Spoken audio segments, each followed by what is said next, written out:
ভূরাজনৈতিক উদ্বেগে বিশ্ববাজারে নিরাপদ বিনিয়োগের মাধ্যম স্বর্ণের দাম বাড়ছে ধারাবাহিকভাবে। প্রথমবারের মতো প্রতি আউন্সের দাম ছাড়িয়েছে $৫,২০০। বার্তা সংস্থা রয়টার্স জানায়, মার্কিন কেন্দ্রীয় ব্যাংক ফেডারেল রিজার্ভের মুদ্রানীতি ঘোষণার আগে ডলারের মান প্রায় ৪ বছরের মধ্যে সর্বনিম্ন পর্যায়ে নেমেছে। এতে বুধবার সকালে বিশ্ববাজারে স্বর্ণের দাম আউন্স প্রতি ১.১% বেড়ে দাঁড়িয়েছে $৫,২৪৩। চলতি বছরে এ পর্যন্ত দাম বেড়েছে ২০%-এরও বেশি। বিশ্ববাজারের প্রভাবে দেশেও রেকর্ড ছুঁয়েছে স্বর্ণের দাম। বুধবার সকালে মূল্যবান এই ধাতুর দাম ভরিতে সর্বোচ্চ ৭,৩৪৮ টাকা বাড়িয়েছে বাংলাদেশ জুয়েলার্স সমিতি বাজুস। এতে দেশের বাজারে ২২ ক্যারেটের প্রতি ভরি স্বর্ণের দাম পড়ছে ২,৬৯,৭৮৮ টাকা।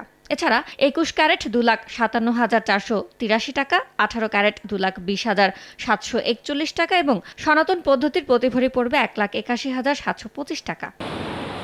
এ নিয়ে চলতি বছর দেশের বাজারে ১৫ বারের মতো সমন্বয় করা হলো স্বর্ণের দাম, যেখানে ১২ দফা দাম বাড়ানোর বিপরীতে কমানো হয়েছে মাত্র ৩ বার। ইয়ানুর শিফাত, সময় সংবাদ।